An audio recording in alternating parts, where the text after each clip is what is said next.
সকালবেলা হালকা নাস্তা করে অফিসে যাচ্ছিলাম, এমন সময় মা বলে ওঠে, বাবা আসিফ, আমাকে ডাক্তারের কাছে নিয়ে যা, আমাকে সঙ্গে নিয়ে যা, তোর অফিসে যাওয়ার ওইখানে তো ডাক্তারের চেম্বার।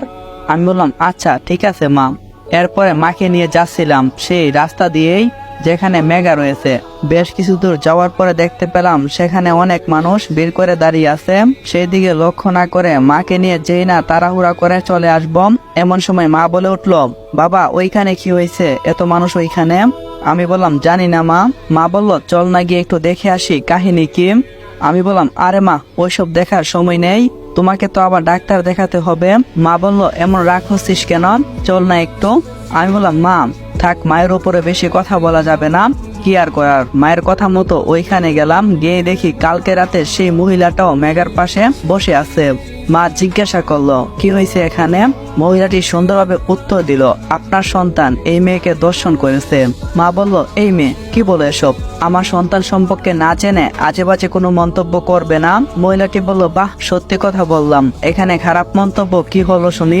তখন আমি বলে উঠলাম, মা তোমাকে এর জন্যই বলছিলাম এখানে আসার কোনো দরকার নেই, এসব রাস্তার মানুষ খুবই নোংরা। মহিলাটি বলল লজ্জা করে না এসব কথা বলতে।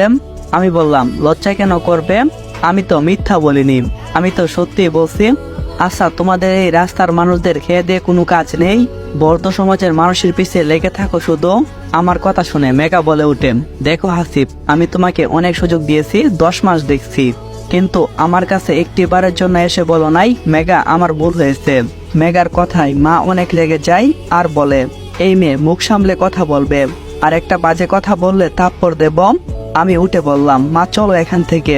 কথাটি বলে যখনই মাকে নিয়ে একটু দূর আসলাম, তখনই আমার একটা চেনা কণ্ঠ আমার কানে ভেসে আসলো, আর সে বলতে লাগলো, পাগড়িটার ইজ্জত শেষ করে এখানে মিথ্যা অভিনয় করছো তুমি হাসিব। পিছনে তাকিয়ে দেখি উর্মি।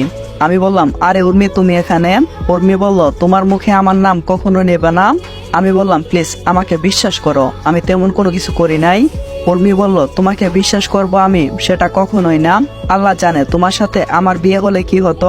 আরে আপনাদেরকে তো উর্মির পরিচয়টা দেওয়া হলো না, তাহলে উর্মির পরিচয়টা দিয়ে দেই সবাইকে। উর্মি হলো হাসিবের গার্লফ্রেন্ড, ওর সাথে কিছুদিন পর হাসিবের বিয়ে, আর বিয়ের আগে এসব কাহিনী। যাক এসব ব্যাপারে না যাই, গল্পে পা বাড়াই। হাসিব বলল তুমি এই রাস্তার পাগলিটার কথাই আমাকে অবিশ্বাস করছো, এই তোমার ভালোবাসা? হাসিবের মা বলে উঠল, ছি উর্মি, আমি তোমার কাছে এসব আশা করি নাই, তুমি অন্য মানুষের কথাই তোমার হবু স্বামীকে এসব বলবাল বলছো। উর্মি বলল হ্যাঁ আমি বুঝে শুনে বলতেছি। এমন সময় কাল রাতের মহিলাটি এসে উপস্থিত হলো আর বলে, শোনো হাসিব, তুমি যদি নিচের ভালো চাও তাহলে মেঘাকে বিয়ে করো। হাসিব বলল এই আপনি চুপ করুন, আমাদের মাঝে আপনাকে আসতে কে বলছে শুনি। মহিলাটি বলল তোমার ভালোর জন্যই বলছি, এখানে আমার কথা না শুনলে পরবর্তীতে তোমাকে পস্তাতে হবে। হাসিব বলল সেটা আপনাকে ভাবতে হবে না। মহিলাটি বলল তুমি জানো না মেঘাকে, কি তার পরিচয়? হাসিব বলল সে যেই হোক না কেন তাতে আমার কোনো কিছু আসে যায় না, প্লিজ এখান থেকে চলে যান। মহিলাটি বলল ঠিক আছে আমি চলে যাচ্ছি, একটা মানুষ যে এতটা খারাপ হতে পারে তা আপনাকে দেখে বুঝতে পারছি। আমার জীবনে দেখা সবচেয়ে খারাপ মানুষ সেটা হলো আপনি, মিস্টার হাসিব, সেটা একমাত্রই আপনি। কথাটি বলে মহিলাটি সেখান থেকে চলে যায়। এদিকে সবার মুখে এমন কথা শুনে হাসিবের মা বলে উঠল, আচ্ছা হাসিব, তুই কি এই মেয়েটাকে নষ্ট করছিস? যাই বলবি না কেন সত্য কথাটাই বলবি। হাসিব বলল না মা, আমি কোনো কিছু করিনি। হাসিবের মা বলল তাহলে সবাই কি মিথ্যা বলতেছে, চল মেয়েটার কাছে, ওইখানে যাব, সত্যিটা বের হবে। আরে মা তুমি কি ওদের কথায় সাই দিছো নাকি? মা বলল চল বলছি। এরপর কি আর করার, মায়ের কথা মতো হাসিব সেখানে যায়। সেখানে এসে হাসিবের মা সবার সামনে মেঘাকে জিজ্ঞাসা করে, আচ্ছা এই সন্তানের বাবা হাসিব, সেটা কি সত্য নাকি তুমি মিথ্যা বলতেছো? মেঘা বলতে শুরু করলো, মিথ্যা বলবো কেন, আমি সত্যিটাই বলছি, এই সন্তানের বাবা হলো হাসিব, আপনার ছেলে।